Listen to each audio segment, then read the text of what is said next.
Hello again. This is Chapter 5 of The Hobbit by J.R.R. Tolkien, and it's called Riddles in the Dark. Let's get started. When Bilbo opened his eyes, he wondered if he had, for it was just as dark as with them shut. No one was anywhere near him. Just imagine his fright. He could hear nothing, see nothing, and he could feel nothing except the stone of the floor. Very slowly he got up and groped about on all fours, till he touched the wall of the tunnel. But neither up nor down it could he find anything. Nothing at all, no sign of goblins, no sign of dwarves. His head was swimming, and he was far from certain even of the direction they had been going in when he'd had his fall. He guessed as well as he could, and crawled along for a good way till suddenly his hand felt what felt like a tiny ring of cold metal lying on the floor of the tunnel. It was a turning point in his career, but he did not know it. He put the ring in his pocket, almost without thinking. Certainly, it did not seem of any particular use at the moment. He did not go much further, but sat down on the cold floor and gave himself up to complete miserableness. For a long while, he thought of himself frying bacon and eggs in his own kitchen at home, for he could feel inside that it was high time for some meal or other. But that only made him miserable. He could not think what to do, nor could he think what had happened, or why he'd been left behind, or why, if he'd been left behind, the goblins had not caught him, or even why his head was so sore. The truth was, he had been lying quiet, out of sight and out of mind, in a very dark corner for a long while. After some time he felt for his pipe. It was not broken, and that was something. Then he felt for his pouch, and there was some tobacco in it, and that was something more.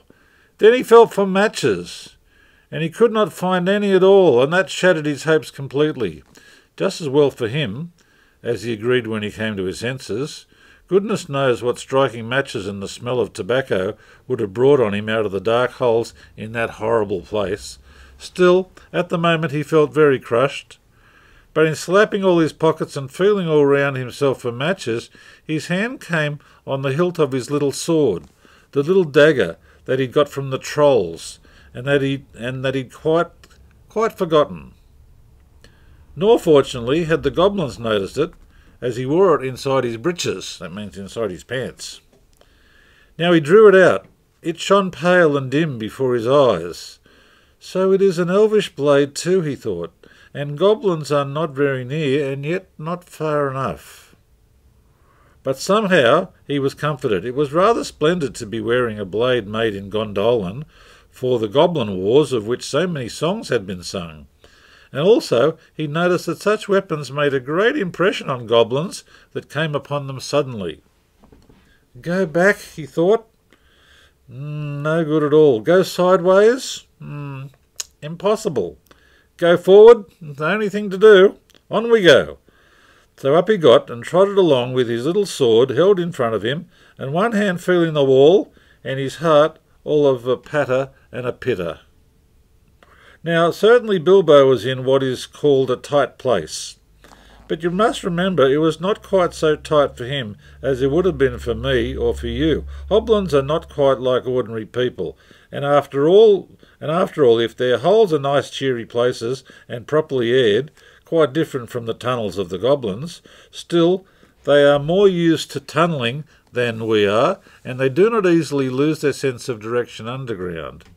Not when their heads have recovered from being bumped. Also, they can move very quietly and hide easily, and recover wonderfully from falls and bruises, and they have a fund of wisdom and wise sayings that men have mostly never heard or forgotten long ago.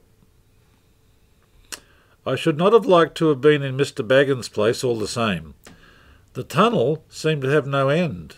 All he knew was that it was still going down pretty steadily and keeping in the same direction in spite of a twist and a turn or two. There were passages leading off to the side every now and then, as he knew by the glimmer of his sword, or could feel with his hand on the wall. Of these he took no notice, except to hurry past for fear of goblins or half-imagined dark things coming out of them. On and on he went, and down, and still he heard no sound of anything except the occasional whir of a bat by his ears, which startled him at first, till it became too frequent to bother him. I do not know how long he kept on like this, hating to go on, not daring to stop, on, until he was tireder than tired. It seemed like all the way to tomorrow and over it to the days beyond. Suddenly, without any warning, he trotted splash into water. Oh, it was icy cold! That pulled him up sharp and short. He did not know whether it was just a pool in the path, or the edge of an underground stream that crossed the passage, or the brink of a deep, dark subterranean lake. The sword was hardly shining at all. He stopped, and he could hear when he listened hard drops, drip, drip, dripping from an unseen roof into the water below, but there seemed no other sound around. So, it is a pool or a lake, and not an underground river, he thought. Still, he did not dare to wade out into the darkness. He could not swim, and he thought, too, of nasty, slimy things with big, bulging, blind eyes wriggling in the water. There are strange things living in the pools and lakes in the hearts of mountains. Fish whose fathers swam in. Goodness only knows how many years ago, and never swam out again, while their eyes grew bigger and bigger and bigger from trying to see in the blackness. Also, there are other things more slimy than fish. Even in the tunnels and caves the goblins have made for themselves, there are other things lying unbeknown to them, that they have sneaked in from outside to lie up in the dark. Some of these caves, too, go back in their beginnings to ages before the goblins, who only widened them and joined them up with passages, and the original owners are still there in odd corners, slinking and nosing about. Deep down here by the dark water lived old Gollum, a slimy small creature. I don't know where he came from, nor who or what he was. He was a golem, as dark as darkness except for two big round pale eyes in his thin face. He had a little boat, and he rowed about quite quietly on the lake, for lake it was, wide and deep and deadly cold. He paddled it with large feet dangling over the side, but never a ripple did he make. Not he. He was looking out of his pale lamp-like eyes for blind fish, which he grabbed with his long fingers as quick as thinking. He liked meat too. Goblin, he thought, good when he could get it. But he took care they never found him out. He just throttled them from behind, if they ever came down alone anywhere near the edge of the water while he was prowling about. They very seldom did, for they had a feeling that something unpleasant was lurking down there, down at the very roots of the mountain. They'd come on the lake, where they were tunnelling down long ago, and they found they could go no further, so there their road ended in that direction. There was no reason to go that way, unless the great goblin sent them. Sometimes he took a fancy for fish from a lake, and sometimes neither goblin nor fish came back. Actually, Gollum lived on a slimy island of rock in the middle of the lake. He was watching Bilbo now, from the distance with his pale eyes like telescopes. Bilbo could not see him, but he was wondering a lot about Bilbo, for he could see that he was no goblin at all. Gollum got into his boat and shot off from the island, while Bilbo was sitting on the brink, altogether flummoxed and at the end of his way and his wits. Suddenly up came Gollum, and whispered and hissed, "Bless us and splash us, my precious! I guess it's a choice feast. At least a tasty morsel it'd make us, Gollum?" And when he said Gollum, he made a horrible swallowing noise in his throat. That's how he got his name, though he always called himself my precious. The Hobbit jumped nearly out of his skin when the hiss came in his ears, and he suddenly saw the pale eyes sticking out at him. "Who are you?" he said, thrusting his dagger in front of him. "What is he, my precious?" whispered Gollum, who always spoke to himself through never having anyone else to talk to. This is what he'd come to find out, for he was not really very hungry at the moment, only curious. Otherwise he would have grabbed first and whispered afterwards. "I am Mr. Bilbo Baggins. I have lost the dwarves, and I've lost the wizard, and I don't know where I am, and I don't want to know, if only I can get away." "Ah, what's he got in his handses?" said Gollum, looking at the sword, which he did not quite like. "A sword," said Gollum, "a blade which came out of Gondolin." "Hss," said Gollum, and became quite polite. "Perhaps he sits here and chats with it a bitsy, my precious. It likes riddles. Perhaps it does it?" He was anxious to appear friendly, at any rate for the moment, and until he found out more about the sword and the hobbit, whether he was quite alone really, whether he was good to eat, or whether Gollum was really hungry, riddles were all he could think of. Asking them and sometimes guessing them had been the only game he'd ever played with other funny creatures sitting in their holes in the long, long ago, before he lost all his friends and was driven away alone and crept down into the dark under the mountains. "Very well," said Bilbo, who was anxious to agree until he found out more about the creature, whether he was quite alone, whether he was fierce or hungry, and whether he was a friend of the goblins. "You ask first," he said, because he'd not had time to think of a riddle. So Gollum hissed, "What has roots as nobody sees, is taller than trees, up it goes, and yet never grows?" "Easy," said Bilbo. "A mountain, I suppose." "Oh, does it guess easy? It must have a competition with us, my precious. If precious asks and it doesn't answer, we eats it, my precious. If it asks us and we don't answer, then we does what it wants, eh? We shows it the way out, yes?"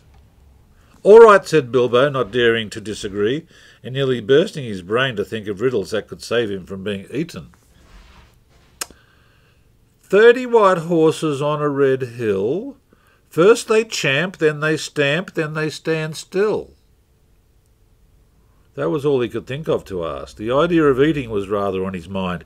It was rather an old one too, and Gollum knew the answer to that one as well as you do. "Oh, chestnuts! Chestnuts!" he hissed. "Teeth! Teeth, my precious! But we has only 6. So 30 white horses on a red hill.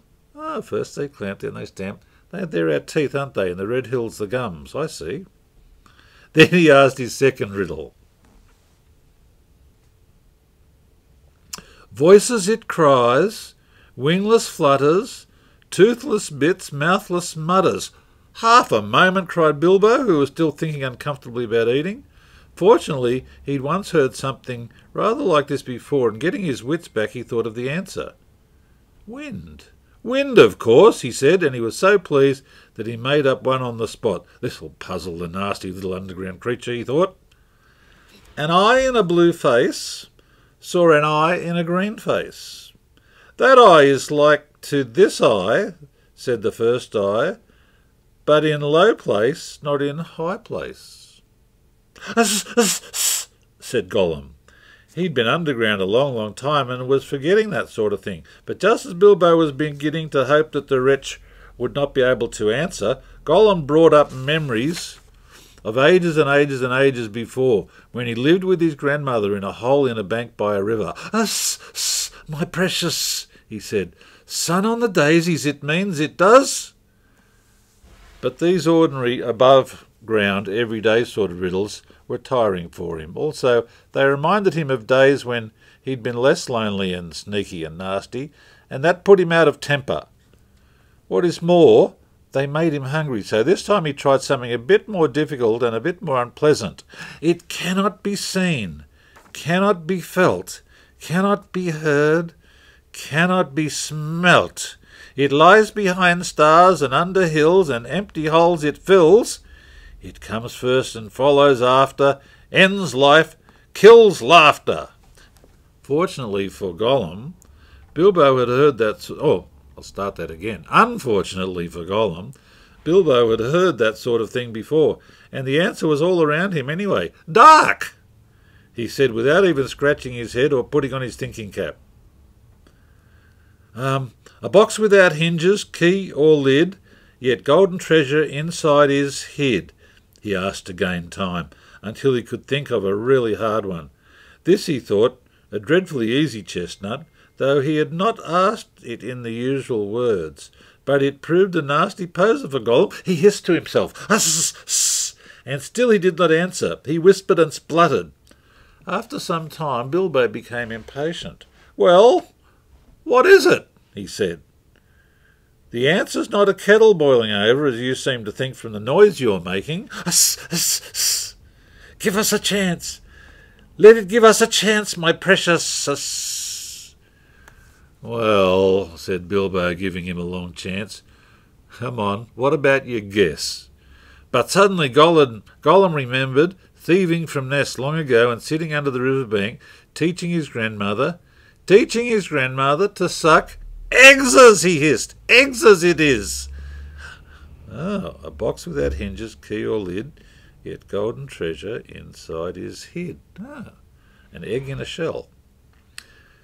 Now, then Gollum asked back, "Alive without breath, as cold as death, never thirsty, ever drinking, all in mail, never clinking."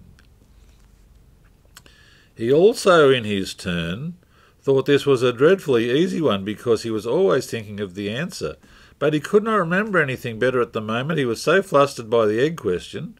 All the same, it was a poser for poor Bilbo, who'd never had anything to do with the water if he could help it. I imagine you know the answer, of course, or can guess it as easily as winking, since you're sitting comfortably at home and have not the danger of being eaten to disturb your thinking. Bilbo sat and cleared his throat once or twice, but no answer came. After a while, Gollum began to hiss with pleasure to himself. "Is it nice, my precious? Is it juicy? Is it scrumptiously crunchable?" He began to peer about at Bilbo out of the darkness. "Half a moment," said the Hobbit, shivering. "Excuse me. I gave you a good chance just now." "It must make haste. Haste," said Gollum, beginning to climb out of his boat onto the shore to get at Bilbo. But when he put his long webby foot in the water, a fish jumped out in fright and fell on Bilbo's toes. "Ah!" he said, "it is cold and clammy." And so he guessed. "Fish! Fish! It's a fish!" Gollum was dreadfully disappointed. But Bilbo asked another riddle, as quick as ever he could, so that Gollum had to get back into his boat and think. "No legs lay on one leg, two legs sat near on 3 legs, 4 legs got some." But it was not really the right time for this riddle. But Bilbo was in a hurry. Gollum might have some trouble guessing it if he had to ask it another time. As it was, talking of fish, no legs, was not so very difficult, and after that the rest was easy. Fish on a little table, man on a table, sitting on a stool, the cat has the bones, that of course is the answer. And Gollum soon gave it. Then he thought the time had come to ask something hard and horrible. This is what he said. "This thing all things devours, birds, beasts, trees and flowers, gnaws iron, bites steel, grinds hard stones to meal, slays king, ruins town, and beats high mountain down." Poor Bilbo sat in the darkness thinking of all the horrible names of all the giants and ogres he'd ever told of in tales, but not one of them had done all these things. He had a feeling that the answer was quite different and that he ought to know it, but he could not think of it. He began to get frightened, and that is bad for thinking. Gollum began to get out of his boat. He flapped into the water and paddled to the bank. Bilbo could not see his eyes coming towards him. His tongue seemed to stick in his mouth, and he wanted to shout out, "Give me more time, give me more time!" But all that came out with a sudden squeal was, "Time! Time!" Bilbo was saved by pure luck, for that, of course, was the answer. Gollum was disappointed once more, and now he was getting angry and also tired of the game. It had made him very hungry indeed. This time he did not go back to the boat. He sat down in the dark by Bilbo. That made the Hobbit most dreadfully uncomfortable and scattered his wits. "It's got to ask us a question, my precious. Yes, yes, yes. Just one more question to guess. Yes, yes," said Gollum. But Bilbo simply could not think of any question with that nasty wet cold thing sitting next to him and pawing and poking him. He scratched himself, he pinched himself, still he could not think of anything. "Ask us," said Gollum. Bilbo pinched himself and slapped himself. He gripped on his little sword. He even felt in his pocket with his other hand. There he found the ring that he'd picked up in the passage and forgotten about. "What have I got in my pocket?" he said aloud. He was talking to himself, but Gollum thought it was a riddle, and he was frightfully upset. Not fair," he hissed. "It isn't fair, my precious, is it, to ask us what it's got in its nasty little pocketses?" Bilbo, seeing what had happened and having nothing better to ask, stuck to his question. "What have I got in my pocket?" he said louder. "Sss, sss," hissed Gollum. "It must give us 3 guesses, my precious, 3 guesses." "Well, very well, guess away," said Bilbo. "Hanses," said Gollum. "Wrong," said Bilbo, who had luckily just taken his hand out again. "Guess again." Said Gollum, more upset than ever. He thought of all the things he kept in his own pockets. Fish bones, goblin's teeth, wet shells, a bit of bat wing, a sharp stone to sharpen his fangs on, and other nasty things. He tried to think what other people kept in their pockets. "Knife," he said at last. "Wrong," said Bilbo, who had lost his some time ago. "Last guess now." Now Gollum was in a much worse state than when Bilbo had asked him the egg question. He hissed and spluttered and rocked himself backwards and forwards and slapped his feet on the floor and wriggled and squirmed, but still he did not dare to waste his last guess. "Come on," said Bilbo, "I'm waiting." He tried to sound bold and cheerful, but he did not feel at all sure how the game was going to end, whether Gollum guessed right or not. "Time's up," said Bilbo. "String, or nothing," shrieked Gollum, who was not quite fair, working in 2 guesses at once. "Both wrong," cried Bilbo, very much relieved, and he jumped at once to his feet, put his back to the nearest wall, and held out his little sword. He knew, of course, that the riddle game was sacred and of immense antiquity, and even wicked creatures were afraid to cheat when they played at it. But he felt he could not trust this slimy thing to keep any promise at a pinch. Any excuse would do for him to slide out of it, and after all, that last question had not been a genuine riddle according to the ancient laws. I think we might leave that there. We're halfway through Chapter 5, Riddles in the Dark. I'll see you next time for Part 2 of Riddles in the Dark, and see what happened after that last riddle.